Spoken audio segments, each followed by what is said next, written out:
Look, just to recap, the Rallypedia project started as an idea in 2016, 2017, and it really the very start was I went and registered the domain name rallypedia.com.au in the middle of 2017. I lacked the technical skills to make much progress with creating a website, and eventually obtained some support from students at RMIT who created the the initial edition, if you like, of the website. And I think I presented that to your 2019 conference of at least the basic website that had been created and some talk about what we were planning to do. So we still have a long way to go, but at least we've made some progress in the last couple of years. So you can obviously see the introductory page just to set the scene. But the first part, or the part we've been able to make most progress with, is getting information about events. I'll go through this menu a bit later, but I'll go to the events index and just give you an example of how we've recorded an event. And there's lots more to add here. This is still very early days. But I'll use the George Derrick Memorial Trial that's run by Car Club of RMIT as an example. So if we click on the George Derrick link, that will take us to a primary page about the event. So each event of any significance is intended to have its own introductory page like this, which again just gives a very brief introduction. And then that's followed, as you can see, by a table that gives for each, we call them editions for the sake of a word that provides some clarity. Each edition shows who the director, where it was, and who were the winners. And if we scroll down, you'll see when we get to the 70s, that's where, down the left side here, that's where we've got the links, because we've started with the years in the past that are still within the domain of those who are creating the website and still active in the sport. So that's mainly in the 70s so far. But I'll actually start with 1981 as an example in looking at a specific edition. And that's because the 1981 George Derrick has become sort of quite famous in the rallying community in Victoria. It started in Horsham, but was held in the desert country of Western and Northwestern Victoria. And there was a lot of rain fell prior to and during the event, which created some difficult conditions, which have in part what's made it famous. And in terms of relevance to existing competitors, you can see at the top right, there's a photo of a very bogged gallant of Martin and Byron. As it happens, the two people I've been able to recruit to most help in putting ours into adding information into Rallypedia have been Ian Richards, who's a former Victorian champion navigator, and Jeff Byron, who's a long-term competitor. So we thought this obviously satisfied our own egos putting in this photo, because that's Jeff's Galant, and next to it is my Honda Civic, both bogged in the same bog. If we scroll down and see what else we've done, we've given a brief summary of the event, included a few more photos. We've gone against putting too many, so we had more.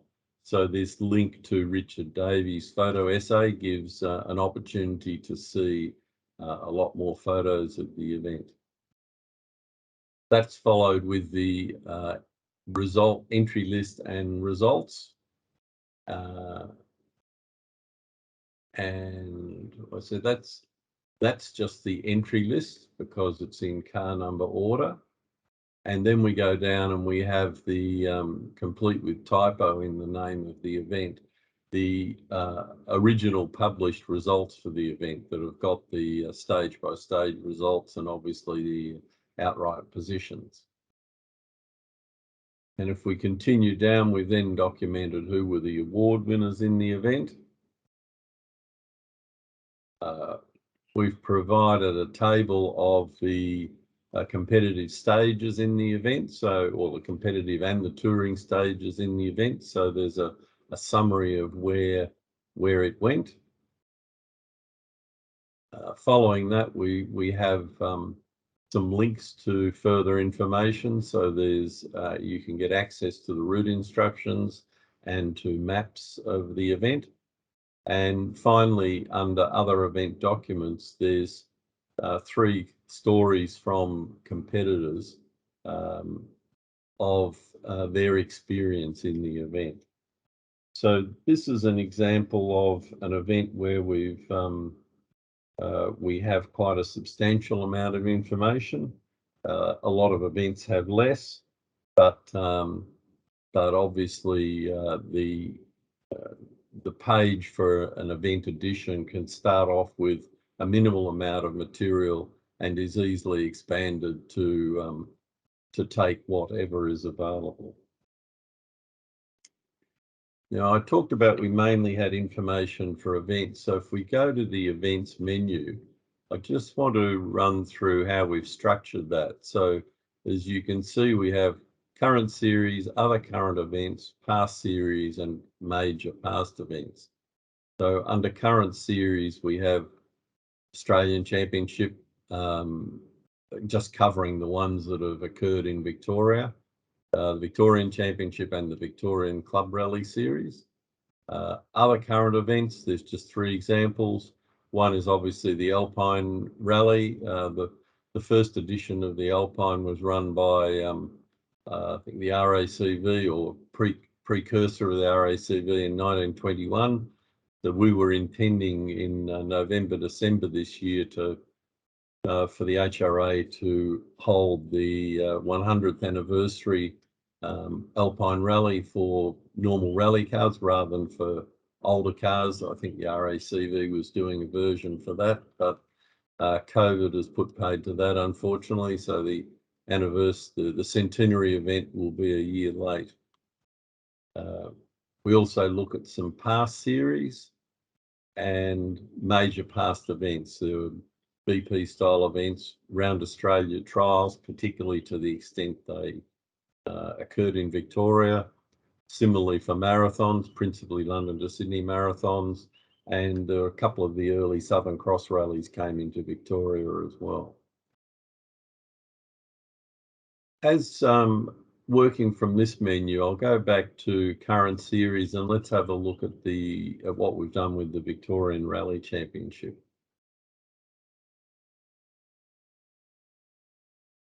So again, we've got a summary at the top, just some brief words about the series, but the main thing on this page is a table of who have been the champions. And as you can see in the contents, there's Victorian Rally Championship champions. And since 2003, there was a separate championship for 2-wheel drive cars to recognise when 4-wheel drive cars were introduced to rallying. They quickly became difficult for a 2-wheel drive car to beat. So it was thought appropriate to have a separate championship. And again, we've got the full list of winners of the championship. Back to 1961 is when the first was held, back then called the Victorian Trials Championship. And again, in terms of links, you'll see it's 1968 to 1979 is where we have the information to date. So as an example from here, if we go to 1975, we will come to the information about the Victorian Rally Championship in 1975. And again, a description, a list of the events with links to each event where we've got information for that event, and the progressive points in the championship from all the events to determine who were the winning drivers and navigator. If we scroll down, then we've got the next series, Victorian Clubman Rally Series. And I should say, rather than scrolling down from that, when we came from Victorian Championship, we came straight to here on the page. But the actual page we're on, it covers the whole of 1975. And what we've used in this table of contents on the left, if I click VRC, that takes us back to where we were before. So we've used a feature in Elementor called an anchor. And so when we were coming from the Victorian Championship table, the link was not just the web page, but it was the web page and the anchor. So it went to the desired place on the web page. So going back to what a year page looks like, again, it has an introduction with some photos and a box talking about which Australian Rally Championship events were hosted in Victoria that year, and any other major events like BP rallies, or whether a marathon went through or something like that. And then if we scroll down below the VRC, we see the next series is the Victorian Clubman Series, which was the second tier state series, where the top drivers and co-drivers weren't eligible for. So again, where we've got information for the event, there's links and there's table of the progressive scores. And then there's other series. The talk was technical and university car clubs. So it was the initial clubs were Melbourne Uni, RMIT, Swinburne and Monash car clubs, and La Trobe and Deakin joined later. And then we cover other events, and then at the foot of each year is the rally calendar for that year. And again, where there's information on specific events, there'll be a link through to that particular event. Let's see where I'm up to. Let's have a look at an example, if I can. I thought a particular event here we could look at was the Penfold Motors trial. And you'll see this year we've done well, because just about every event I've shown you in a series we have information for. And part of that is the third major contributor to the project so far has been Jeff Beaumont, who's a former Australian champion navigator. He's sort of recently retired from running a workshop in a business in Melbourne that deals in Mitsubishi Evo competition work. So he's been in the sport his whole life, and he put time into obtaining old records and writing a little summary or a description of each event. And he's done around 200 events so far. So it's been a great way to get a summary of what's happened with each event up on the website. And where we have additional information, then we've been able to provide that as well. So Jeff's given the top 6 placings, and then we've just attached any further information can be available by the links below. So there's, as they say, a bit of the official map. We obviously haven't got much of, we don't have the route instructions, we don't have the full regulations, but there is some report out of Auto Action that anyone can view.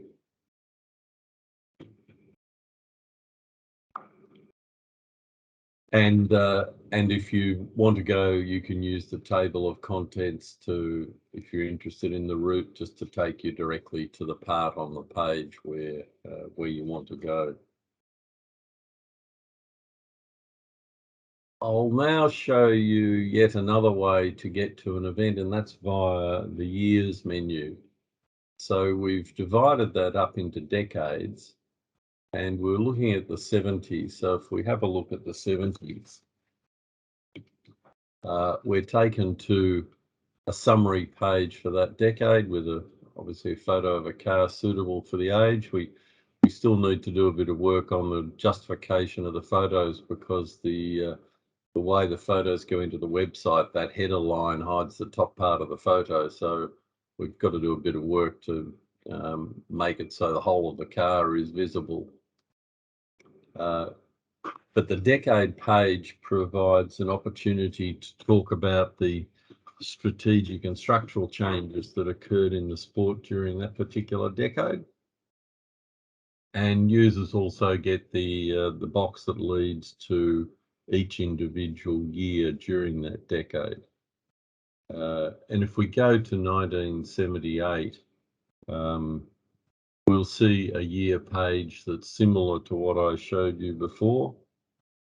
And again, there's a picture of the championship winning car up the top, the highlights, the what's happened in the Australian Championship, and similarly what's happened in each of the series. A couple of differences, and there's the Combine 6, another series, and the rally calendar at the bottom of the page. Finally, if someone wants to find information about a specific event, they can always use the search button on the top right here and just put in the year or the name of the event, and that should work pretty well. Finally, there are two resources I would like to demonstrate to you that under multimedia. The first is a magazine of the Melbourne University Car Club called Unicar. And we don't have much in the way of photos yet, but I'm going to talk about Unicar and then about audio. If we select Unicar, it'll take us to a new window. And Unicar was edited by Don Humphreys from 1971 until his death in 2012. And Don was passionate about Unicar, pretty detail-minded to say the least, and he liked to publish results of and series progress scores for not just for rallying, but for a whole lot of other racing car series as well. So that I was told that Unicar was quite an important reference for quite a few motoring journalists during their careers. It included typically results for Formula One, World Rally Championship, Australian Rally Championship, major Australian Racing Circuit Championships, as well as all the rally stuff as well. The table below runs through every edition that Don published. As you can see, there's a bit of a monotonous table, but there's unfortunately a gap from 1984 to 1992. I think there's one box of his archives that we haven't managed to lay our hands on yet that we're still looking for. And there's a few other small gaps. Unicar is in the National Library, but the issue there is you've got to pay $30 a copy to get an online copy, so it's not a practical browsing thing to do. But we'll hopefully get the fill in these missing gaps like February and April in 1977 in due course from the National Library. I think from my perspective, I think Unicar is a bit of a treasure trove of information about Australian motorsport, and it's worth including in your list of competition information resources. And I think hopefully it contributes a little to Jenny Forbett's call for making club collections available. As an example, let's look at September 74. And funnily enough, that scribbled September 74 is my handwriting. It was actually my original copy of the magazine that when I had a house clean up in about 1980, I donated back to the club. So that it curiously started off their archives of it. So all done on a typewriter using a Gestetner type printer, Roneo printer. And I wanted to take you as an example of how Don worked to page 8, because there's a section here with editor's observations, and he vented his frustration at journalists not always being accurate. And he picked up on the Melbourne Age on Monday, September 9th, 1974, in an article by Chris de Fraga, who used to be a member of the club. And he's gone through and picked all the lines in the report and then religiously sort of gone through the detail and shown why it wasn't quite correct.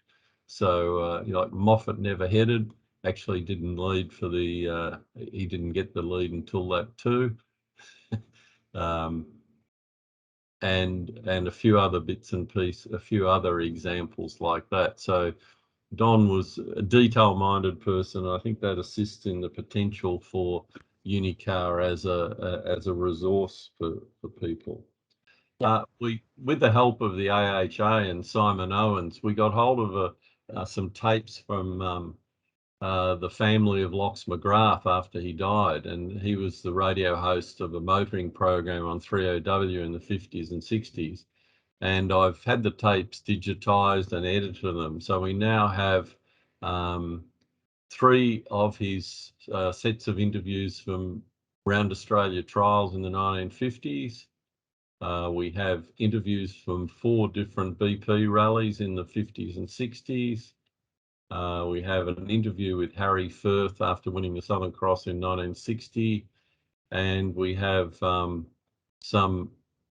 4 or 5, what have we got?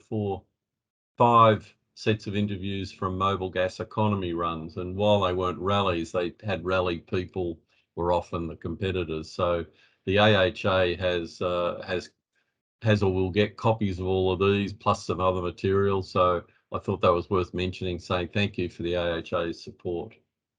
And we certainly have enjoyed being able to put those periodically in our newsletters, so that our members can enjoy that work, and a good example of where the digital realm can start to help disseminate really interesting historical assets, both on the web, like you've shown, David, today, and also in other formats like newsletters, email newsletters, even through social media, through Instagram, Facebook, etc. So, did you just want to briefly mention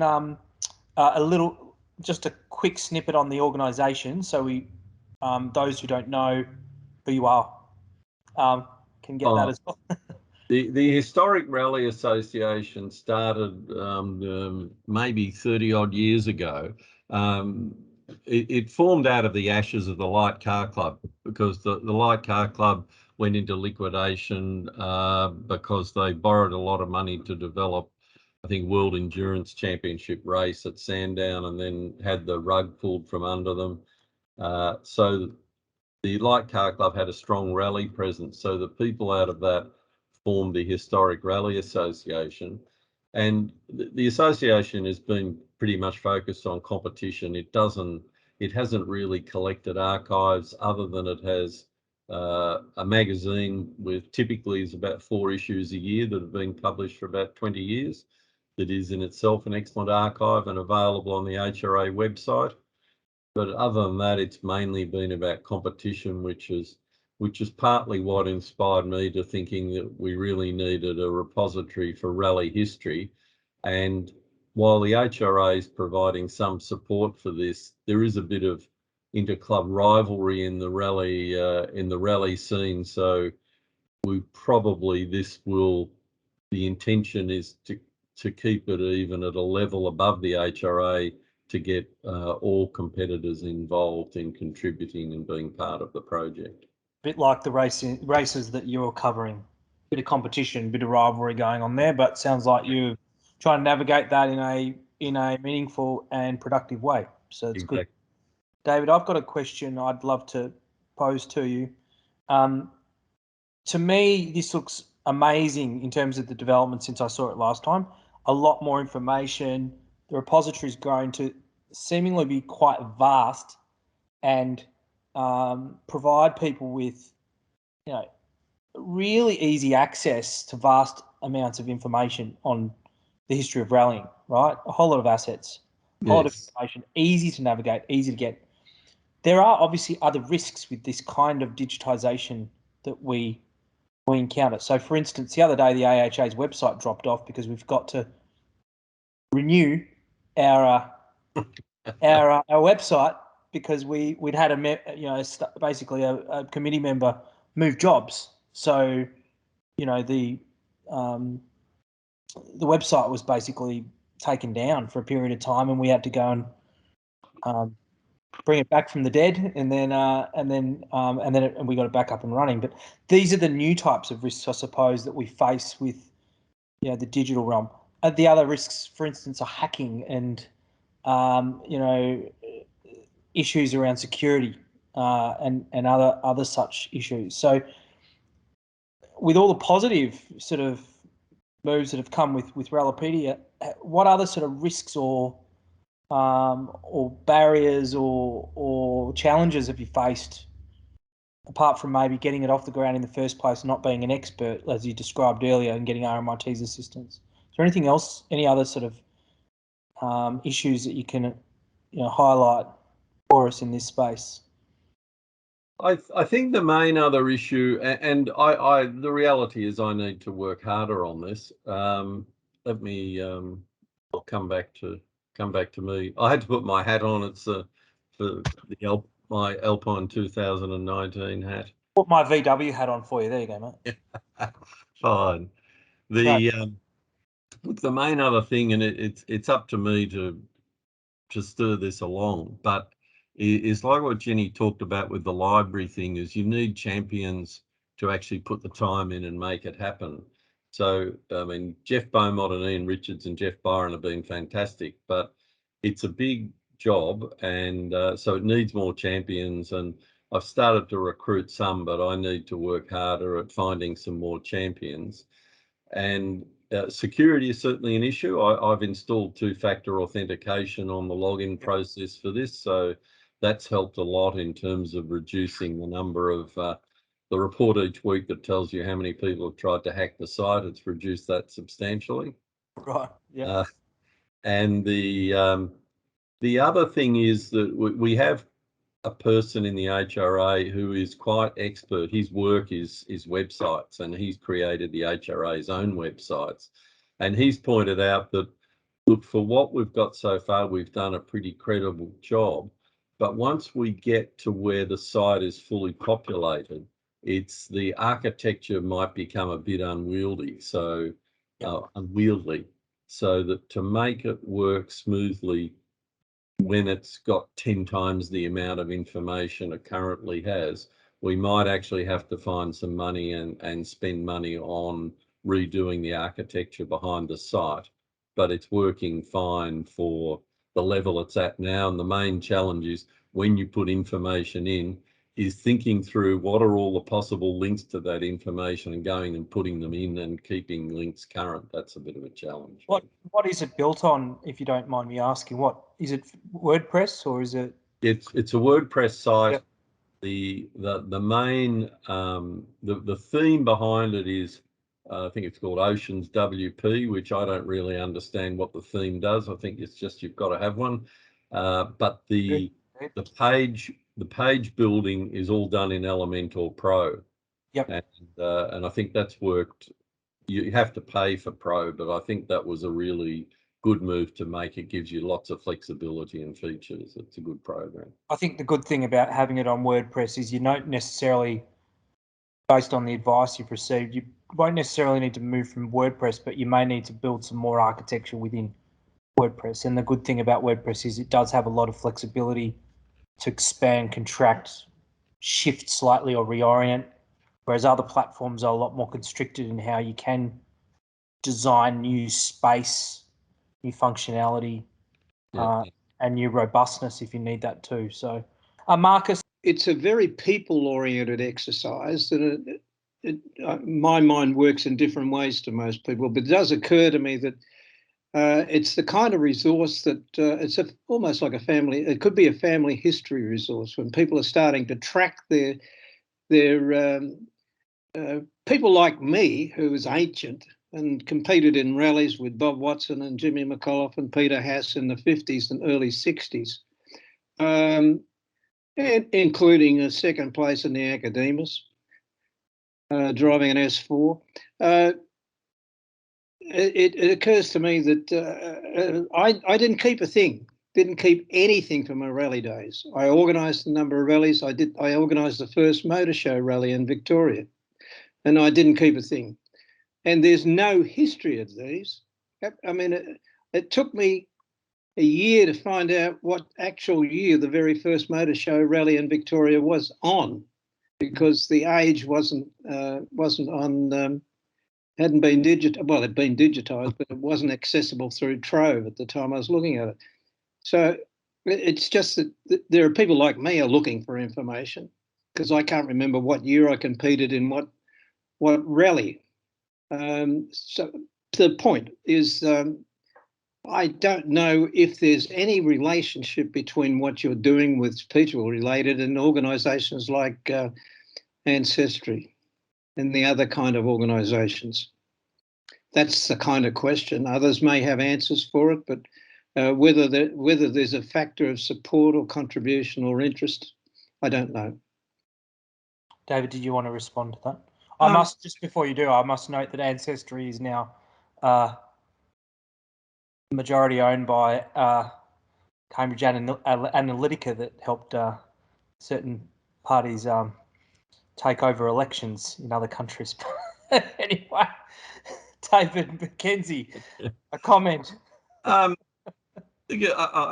guess my initial reaction is I smiled to myself, because I think rallying sees itself as a big family. So maybe, yeah, in terms of it is a bit like that. I mean, it's meant to be go and find out your history, and for you. So I just typed in McInnes as a name, and I came up in the 1968 Alpine. There was a McInnes sixth, but it was Bob McInnes. So that's pretty. He's my brother. There we go. My younger brother, Robert. Yeah. There we go. He's So running a mini or something. Yeah, the McInnes family is already in there. If you go and do a search, you can have a look at the other entries as well. But while you were on, I was looking for the 1964 Academus, but you haven't got the results up yet. Yeah, they'll come, because I'm in my initial club is Melbourne University Car Club that ran Academus. So it's a project that's partly where I'm trying to get the people from within MUCC to put the time into getting Academus up and running. But in terms of Ancestry, look, it's a nice idea, but I think we're probably a different style of thing in reality. Yeah. It's definitely got part of that, right? I think I was just emphasising the history, the personal interest in people's past. That's all. It's it seems to have a similar sort of, or parallel sort of structure, David. Certainly how, genealogical websites began, actually. It reminds me a lot of how some of those early ones started. Maybe not Ancestry now, where we're giving people DNA and all sorts of stuff. But yeah, it's certainly got that feel to it. Yeah, and that's good in a way, because the initial motivation was that ultimately rallying, the information we've got there now is mainly about events, but ultimately, and probably any sport, is about the people who are in it and the stories from the enjoyment they got from participating in it. So it's meant to be about the people and the stories, which is why they are two of the top menu items. But in terms of practicality of getting it going, we've started from the events, but that already means that a person who's competed in the past can go and put their own name into the search bar, and if they competed in the 70s or around then they'll probably find something about themselves. I think you're already enabled, Alison. David, it's really interesting. I really enjoyed that. And you talk about if people have competed in the 70s and 80s, would you consider, like it's a question of when does something become heritage, but are you considering gathering material about rallying now and putting it straight up so that it's there for the future? Yes, the intention, we have one person who's already put up his hand to do this, is to basically, after each rally's happened, is to hassle the organisers to get the information from them in electronic format so that we can put it up soon after the event is held, rather than waiting years and then having to find information that's obviously becomes harder to find with time. Okay, I think that probably wraps it up. I'll take my hat off now. Thank you, I'll take David. that off to you too. Yeah, great presentation. Great to see the progress. Really appreciate that, and also I think it's important to mention of preserving the heritage of the automotive sector, this digital realm, and you've really sort of provided a nice case study for us.